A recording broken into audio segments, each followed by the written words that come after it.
And now it's time for Mob Talk Radio with your host, Jeff Canarsie.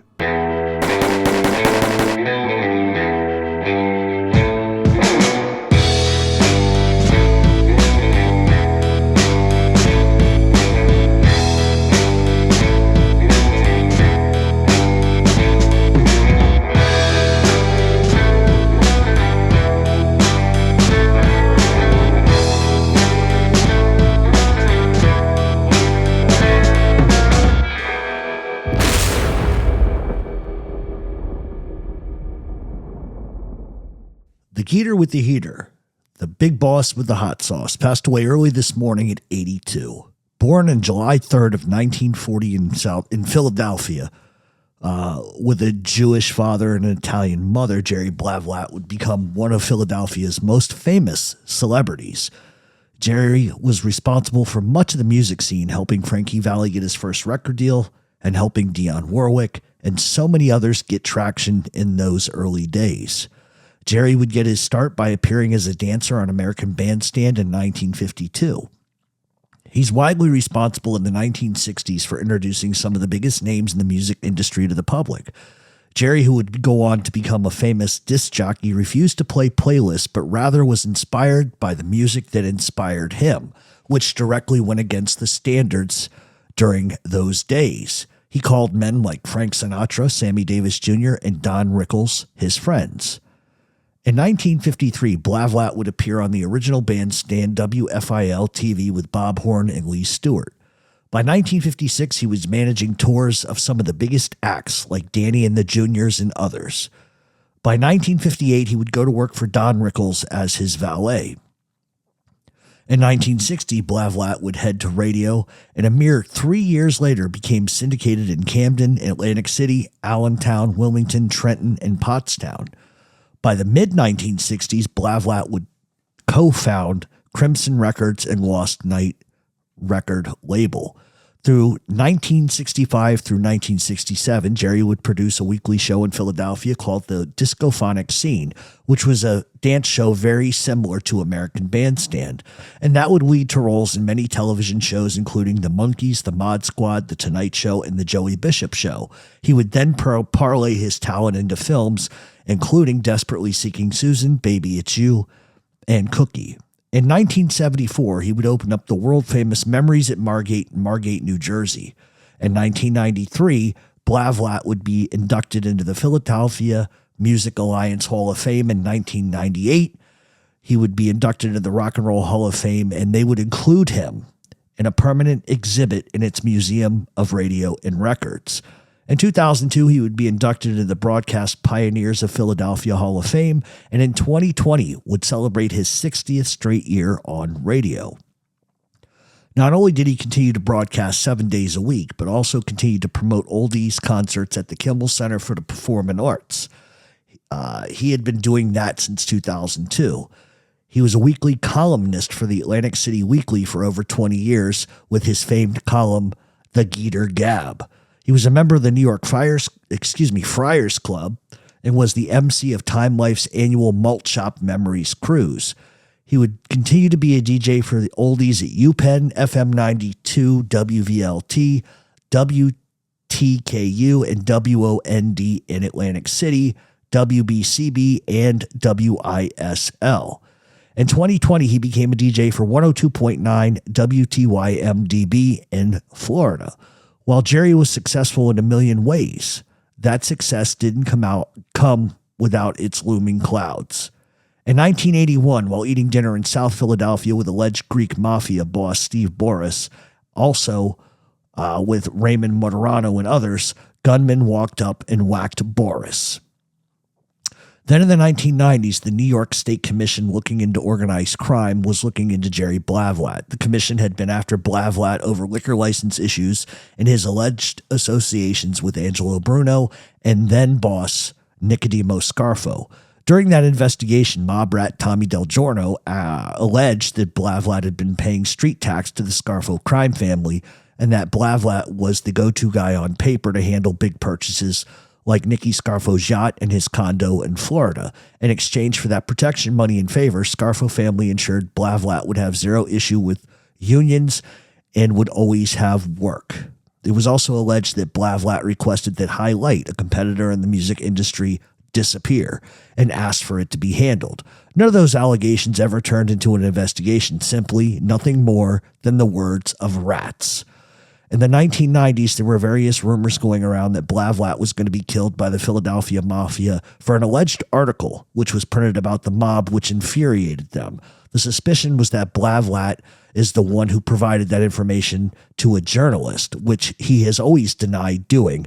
And once again, those assertions of Blavat being on the chopping block came from informants and could not be corroborated ever.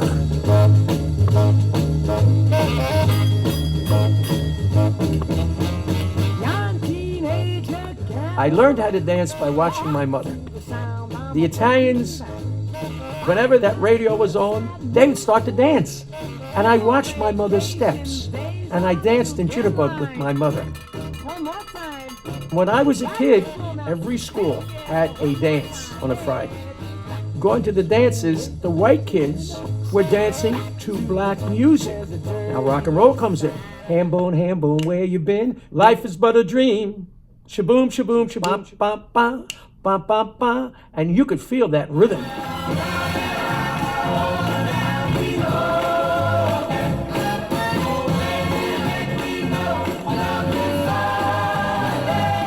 All of a sudden, a place called the Dixon House, they see these kids shaking and doing gyrations.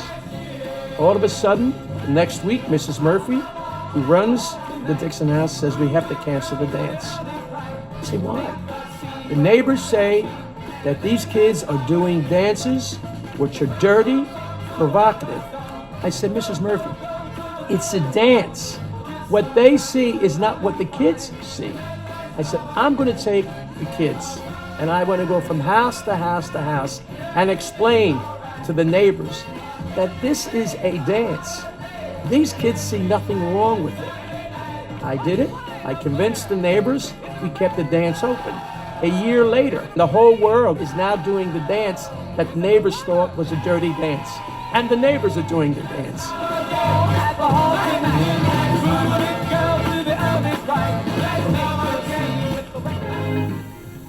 New Jersey Commission of Investigation says disc jockey Jerry Blavat tried to get the mob to knock off disc jockey High Lit. Today, the dirty laundry was washed on AM Philadelphia. Karen Friedman reports. If legendary disc jockey Jerry Blavat ever wanted to bump off rival DJ High Lit, there was no sign of it today when the pair warmly embraced at the Channel 6 studios before appearing on AM Philadelphia. You all right? I'm all right. It's the first time the competitors have seen each other since the New Jersey State Commissions of Investigations report linking Blavat to organized crime and murder plots was released last week. The report says Blavat wanted former imprisoned mob boss Nicky Scarfo to arrange a hit on Lit. Do you actually think, and you know me a long time, that I would want to go out and get a contract on you? I mean, I got no proof on it, Jerry. I can't prove it. Lit says he first heard. I would like to have the person who said that, because apparently this crazy Phil, who's a psychotic murderer, liar, creates this thing, and I have no way to prove to you or rebut this thing. High Lit has never been competition for Jerry Blavat, and you know that. It's like trying to compare Sammy Davis to Wayne Newton. You are the best at what you do. Pick somebody better than Wayne Newton. The four tops, and Good. Let's say Tom needed Jones. the levity. Thank you, Okay, Harry. I appreciate that. But the point is, you're not answering the question. He felt you were capable of doing it. no way would I do that. You're a crony of Nicky Scarfo. No, I'm not a crony of Nicky Scarfo, Wally. You're using the wrong terminology. Okay. What is your relationship with Scarfo? A friend, not a crony. A friend of Nicky Scarfo. Is he the kind of friend that one, especially one who has a liquor license, should have? Wally, let me tell you something. I'm not only friends with Nicky Scarfo. I was friends with Frank Rizzo. I was friends with Cardinal Kroll. Friends with Walter Annenberg. I'm friends with everyone. I'm a performer. When I meet someone, I don't ask them what their business is. Did you go Wally. to Frank Rizzo's apartment? Did you go to Cardinal Kroll's apartment? Did you pay protection to Frank Rizzo or Cardinal Kroll? Wally, you're saying I pay protection, Wally. The state says you did. And they're wrong, Wally. Would you pay protection for a bar that's open 36 days out of 350 some days? Would you pay protection? No union in America is ever going to unionize. What if something like I that. needed more than just protection? I don't need protection. What if I needed favors from a guy who, admittedly, you can't say Scarfo in his time was not extraordinarily powerful? Wally, no, not for me. Not for me. He What didn't do you favors? Not at all. Jerry, are people making this up? Wally, let me tell you something. I can't refute this. This is coming from someone that I can't even sue. Wally? Okay, but Leonetti's testimony has been responsible for putting not only Scarfo away, but many of the other Scarfo lieutenants, because it is corroborated by other facts. Well, let them collaborate. Listen, they've had him under... Listen, they've had this guy under the witness protection plan for the last, 5, 6 years. If I did anything, don't you think that I would be in the can right now? I would not be sitting with you, Wally. I would not be sitting with you, talking with you, and hi. Do you believe that? I want to believe it. I want to believe it too, but do you believe it? I still want to believe it. What can I do to make you believe it? Okay. I mean, hold on for a second. Do you actually think, you actually think, and you know me a long time, that I would want to go out and get a contract on you? I mean... I got no proof on it, Jerry. What? I can't prove it or anything. Well, let me ask you this From what I question. hear. How would it be if someone came to me and said, Highlit wanted to get you murdered? How could I prove it? It would be hearsay, wouldn't it? But I'll tell you what I would do. You know me better than that, because I'm not a violent man, Well, Jerry. I what? don't hang around with undesirable people. Wait a second, I hope you're not implying that I hang around. I like you, I'm a performer. They come to see me, Jerry, I entertain them. Jerry, we've got the pictures. Sure, you could show the pictures. Photo album number 1. Angelo Bruno? And funny you should mention that. The very same Angelo Bruno's funeral, by all accounts, not only by the SCI report, but by the Philadelphia police, you were the gatekeeper of the funeral. You decided who got in, who didn't get in, and that was kind of your entrance into the inner circles of the mob. I don't think that you've performed that function for Frank Rizzo. Listen, you want me to explain that function, Wally? Yes. Okay. Angelo Bruno, his wife, and my mother grew up in the same town in Italy, okay? Dear friend of mine, everyone in South Philadelphia knew Angelo, loved the man. When he died, Mrs. Bruno came to me and said, please do me a favor. You're the only one we know in this family that knows people from the press. Don't let them desecrate this funeral. Now, I made a decision that day, and that was the beginning of all of my problems. I loved the man when he lived. He was a gentleman all through his entire life as far as I was concerned. And I made a decision, because I was asked, to go ahead and make sure that the press did not come out and desecrate that. Okay. So a Jerry Blavat story is a couple of years ago. I think it was like 2 or 3.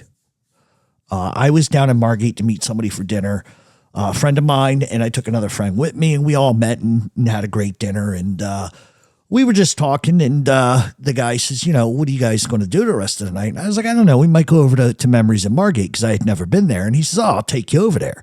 You know, Jerry's a really good friend of mine. And we went over to the club, and we sat there and had a couple of drinks and listened to the music. And it was interesting to watch Jerry work a crowd. He was very good at what he did. And the music selection was just absolutely perfect, because in this day and age, you really can't go anywhere and listen to that type of music. You know, just a lot of people don't play it. But there was Jerry at the DJ booth doing his thing. And he looked over, and he obviously recognized my friend. And he stopped what he was doing and just walked down and said hello to my friend. And then my friend introduced us to him. And Jerry was one of the nicest. And like I said, I didn't know him. I only met him once. But first impressions really say everything about who a person is and what their character is all about. And, you know, we were introduced to him, and he was such a nice guy. Very gracious. What brings you here? Where are you from? New York. Oh, what are you guys doing down here? Well, I'm friends with him. Oh, good. He's a good guy, stand-up guy, you know, whatever. And any friend of his is a friend of mine.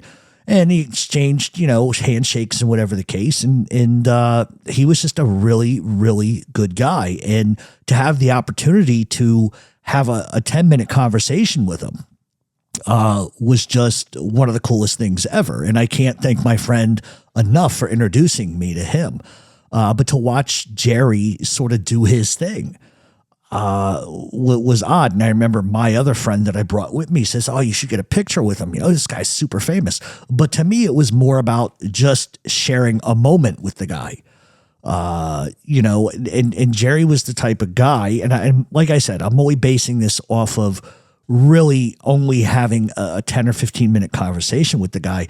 Oh, where's your family from? How's your family? I mean, that's the way the guy was. Thank you very much for coming to my club. Thank you very much, for being here. This was a guy who was gracious for people coming into his establishment, and it's a fantastic place. I wish I had stayed a little longer. I wish that I had gone back a little bit more, but unfortunately, there's never a timeline on somebody's life. But just based on the 10 to 15 minutes that I spent with him, one of the nicest guys I've ever met, and one of the most stand-up guys you could ever meet. Despite the nefarious allegations that were always levied against Jerry, this is a guy who I think said it best. I'm an entertainer. I do what I do. I meet a lot of people. I don't ask what they do for a living, as long as, and this is one of the greatest quotes, he says, as long as whatever business people I meet or involved in does not impede on my friendship with them or put me in a position, then we're fine. The minute it does, I break those contacts. So over the years, people have made just despicable allegations against the guy for whatever reason, because, you cannot be successful and not have somebody have a beef, have an issue, and make wild assertions and associations. And that's all they are. I can tell you just from my interaction with him, he was a great guy, and he's going to be missed. He is beloved in Philadelphia. And if I had one regret now, looking back, I wish I would have taken a picture of him with him. But to me, it was just a matter of meeting a guy. He's a legend. I like the same type of music he plays. And it was a memory at Memories. That's essentially what it was. But like I said, I didn't know the guy. I still don't know the guy. I just had a conversation with the gentleman who was probably 79 or 80 at the time and still doing his thing. So I cannot thank my friend enough for introducing me to him. Great guy. And that will be one of the highlights of my life. But no matter what anybody could ever say about Jerry, he was beloved by everybody. His talent was remarkable. His dedication to music and showcasing talent, making people smile and dance, is what mattered most to him. Just as music ran through every inch of his body, I cannot imagine that stopped this morning when the lights dimmed for the last time. With much success comes much scrutiny. But the one thing you can always and will always be able to say about Jerry is that he was kind and he was gentle and he was stand up. And he was very much Philadelphia, just as Philadelphia was very much of him. Legend and a friend to all.